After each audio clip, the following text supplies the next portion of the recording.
tratando de darnos esta transmisión se está poniendo un poquito difícil, pero bueno, aquí estamos.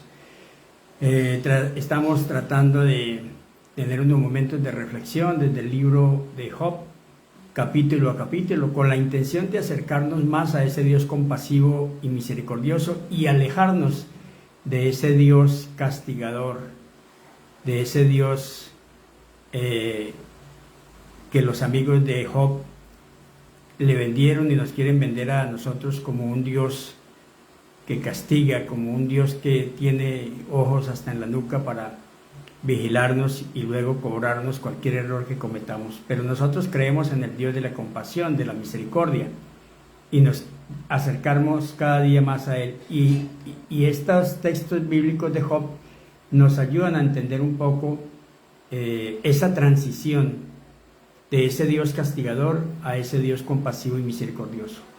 Job 10 es una oración que viene del alma, que habla sin esconderse, sin miedo, una oración desgarradora, donde Job ya no habla con sus amigos, sino que habla directamente con Dios.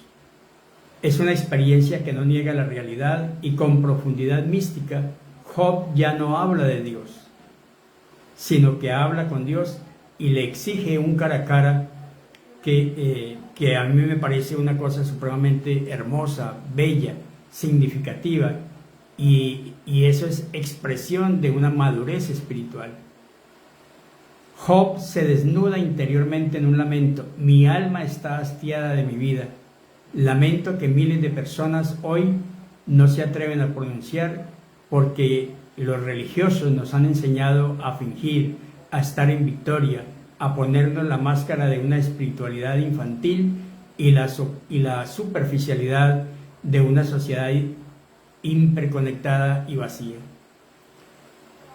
Algo hermoso en Job y muy significativo para mí, y creo que debe ser también para aquellas personas que buscan a Dios de todo corazón, y que tiene también una buena enseñanza para estos tiempos actuales, es que Job, a pesar del sufrimiento, del dolor, de la prueba, de la adversidad y del desamparo en el que se ve por la acusación de sus amigos y el abandono aparente de Dios, él sigue manteniendo el diálogo en medio de la tragedia, y eso alimenta la esperanza de fortalecer la relación con Dios e incluso con los demás.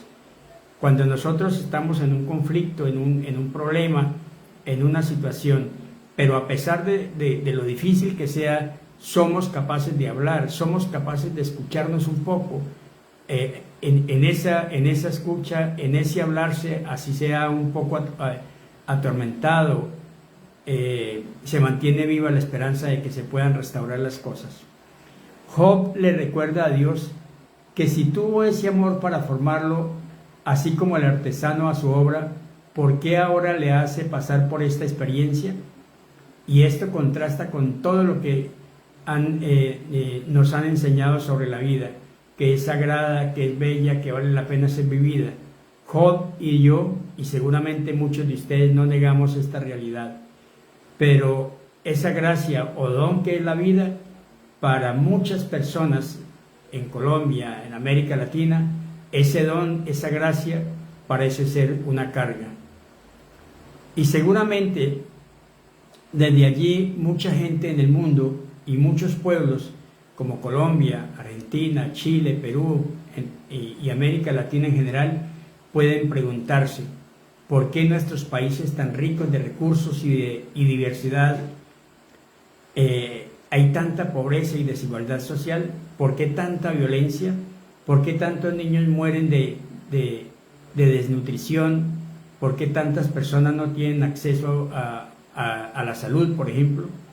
Esas son preguntas que quedan allí en el tintero y que de alguna manera, cuando las hacemos, son un reclamo a Dios, y no hay que sentirse culpable porque le reclamemos o le hablemos a Dios de esa manera. Yo creo que Dios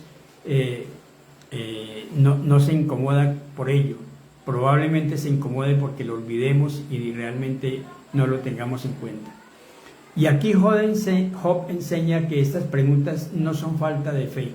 Esto es muy importante que los creyentes lo entendamos.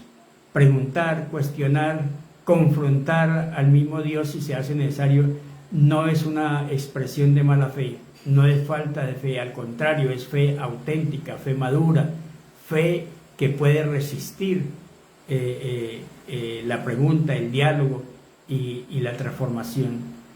Entonces, estas preguntas o inquietudes, vuelvo a decir, no son falta de fe, sino una forma de negarse desde la fe misma a aceptar el dolor, el sufrimiento, como si fuera algo normal. La fe verdadera no es pasiva ni sumisa ante la injusticia. Y al igual que Job en su reclamo, que no usa un lenguaje piadoso, sino que da rienda suelta a su alma desde la amargura y cuestionando a Dios, que parece mirarlo como un opresor o como un tirano. Nuestros pueblos no deben callar y deben de ejercer el derecho al reclamo y a la pregunta. Eso es muy normal, incluso en nuestros hogares. A veces hay padres de familia o madres de familia que se quejan ante el reclamo de sus hijos, ante la pregunta, ante el cuestionamiento a veces de la autoridad de sus padres. No hay que temerle a eso. Lo que hay que es asumirlo en un diálogo creativo y constructivo que pueda ayudar a superar esas situaciones. Pero mientras haya diálogo, mientras haya conversaciones, así sean en tono alterado, aún hay esperanza, porque eso significa que la relación no se ha roto. Distinto a cuando una persona le dice al otro, ya no quiero hablar con usted, no me interesa. Y entonces las cosas se rompen. Y trayendo de nuevo la memoria a su origen divino, Job y nosotros mismos debemos recordar que somos amados por Dios. Y ese recuerdo y esa memoria nos rescata, nos ayuda a borrar esas historias de dolor y pasar de la oscuridad a la luz. Y al mismo tiempo aprender que ninguna pérdida, tragedia o la muerte misma nos puede separar del amor de Dios y que somos en esencia más que cualquiera de estos estados pasajeros.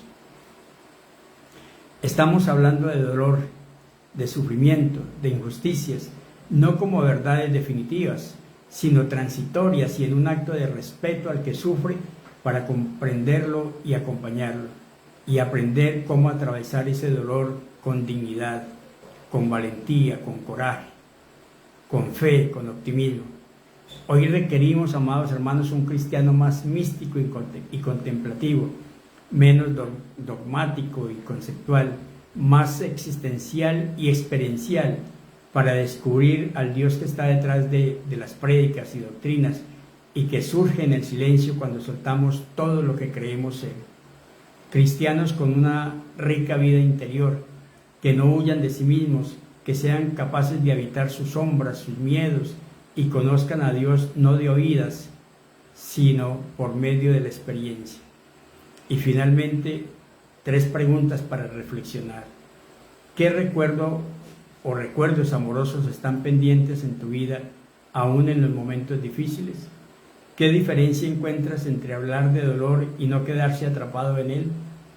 ¿Cómo sería América Latina si nuestras historias de sufrimiento se transformaran en una fuente de perdón, de compasión y no de venganza? Padre, gracias, Señor Dios Todopoderoso. Gracias, gracias, gracias por cada palabra, bendito Dios, que has puesto en mi boca, bendito Dios, para que de esta manera, bendito Padre Celestial, estas palabras que, como dice la promesa en el texto sagrado, no volverán vacías hasta que se cumpla el propósito para las cuales las estamos pronunciando. Y las pronunciamos, bendito Dios, para que nos ayudes a hacer la transición entre ese Dios castigador y ese Dios del amor, de la compasión y de la misericordia. Y las expresamos para crear conciencia, las expresamos para romper ese hilo del fanatismo y del dogmatismo religioso, para abrirnos a un camino espiritual de libertad, de gracia y de bendición, en el nombre poderoso de Cristo, el Señor de la vida. Amén, amén y amén.